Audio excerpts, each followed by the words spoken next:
Hello বন্ধুরা, সবাই কেমন আছেন? আশা করছি সবাই খুব ভালো আছেন এবং সুস্থ আছেন।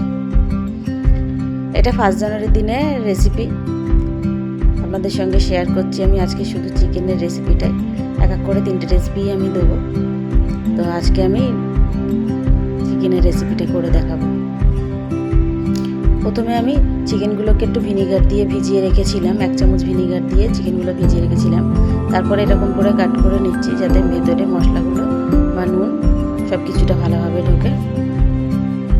কাট করা হয়ে গেলে এখানে আমি ফুড কালারগুলো ব্যবহার করব। আপনারা চাইলে একটু হলুদ গুঁড়োও দিতে পারেন, তবে ফুড কালারটা দিচ্ছি দেখতে ভালো লাগবে, ওই জন্য আমি ফুড কালার ব্যবহার করছি। ওর সঙ্গে একটু 1 চামচের মতো লবণ দেবো, দিয়ে বেশ হাতের সাহায্যে ভালোভাবে মাখিয়ে নেব। এবারে আমি একটা পেস্ট তৈরি করে নিচ্ছি। কিছুটা পেঁয়াজ, বেশ 2টোর মতো পেঁয়াজ, 2টো টমেটো, একটু ধনেপাতা, 2টো কাঁচা লঙ্কা, আপনারা আপনাদের আন্দাজ মতো নিতে পারেন।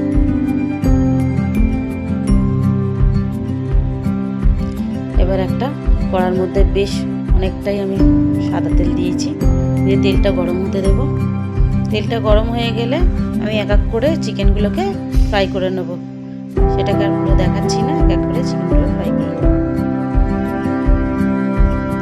এবার আমি একটা হাঁড়ি নিয়েছি, তার মধ্যে ওই তেলগুলোকেও নিয়ে নিয়েছি চিকেন ভাজা, আর একটু পেঁয়াজ দিয়ে ভালোভাবে, পেঁয়াজটা হালকা লাল হবে। ওর মধ্যে চিকেনের স্টমাকগুলো ছিল, তিল কিলে মেটে যেগুলো ছিল ওইগুলো আমি দিয়ে ওর সঙ্গে ভাজা ভাজা করে নিচ্ছি। একটু ভাজা ভাজা করে নিলে গন্ধটাও ছাড়বে না, খেতে ভালো হবে। দেখতে পাচ্ছেন আস্তে আস্তে পেঁয়াজের কালারটা এবং স্টমাকের কালারগুলো একটু চেঞ্জ হয়ে গিয়েছে।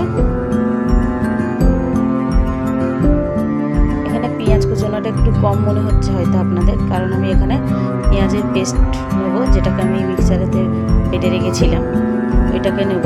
বেশ অনেকটা মতোই নিয়েছি, কারণ এখানে চিকেনটা আমার অনেকটা, 4 চামচের মতো হবে এখানে, ছোটো চামচের নিয়ে এটাকেও একসঙ্গে ভাজা ভাজা করে নেব।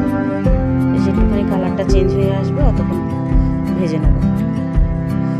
এবারে 1 চামচের একটু বেশি আদা রসুনের পেস্ট নেব, প্রায় 1.5 চামচের মতো আদা রসুনের পেস্ট নেব। এবার ওর সঙ্গে ভালোভাবে একসঙ্গে কষিয়ে নেব।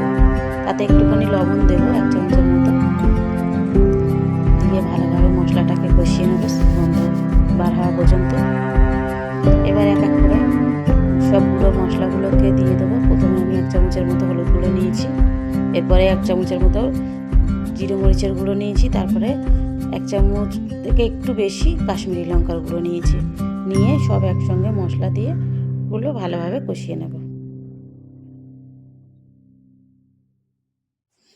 এবার অল্প করে একটুখানি জল দেব, যাতে মশলাটা তলায় লেগে না যায় বা মশলাটা ভালোভাবে কষানো হয়ে যায়। আমি সেই পরিমাণে অল্প করে জলটা দেব, দিয়ে এটা ভালোভাবে তেলোটা পর্যন্ত কষিয়ে নেব। দেখতে পাচ্ছেন মশলাটা আমার কত সুন্দরভাবে কষানো হয়ে গেছে, তেলগুলো সব উপরে উঠে এসছে এবং তলায় একটুও ধরে যায়নি। এইভাবে মশলাটা কষিয়ে নিয়ে এবারে ভেজে রাখা চিকেনগুলোকে দিয়ে দেবো। চিকেনগুলোকে আমি প্রায় অনেকক্ষণ ধরেই ভেজেছি।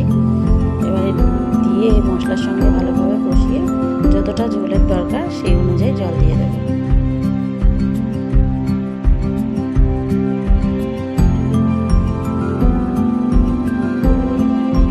এখানে আমার হাঁড়িটা একটু ছোট হয়ে গিয়েছে, সেই জন্য নাড়তে পারছি না, ওই জন্য আমি জলটা দিয়ে দিচ্ছি যাতে সব জায়গায় মশলাটা ঢোকে বা ভালোভাবে রান্নাটা হয়।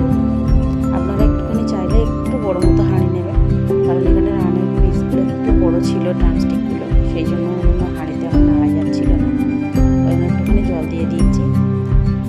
জলটা দিয়ে বেশ 10 থেকে 12 মিনিটের মতো আমি চাপা দিয়ে একটুখানি সিম করে রেখে দেবো। দেখতে পাচ্ছেন হয়ে গিয়েছে। এরপরে আমি একটুখানি চিকেন মশলা আর একটুখানি গরম মশলা গুঁড়ো দিয়ে দিচ্ছি, দিয়ে বেশ 2-3 মিনিট চাপা দিয়ে রেখে দেবো।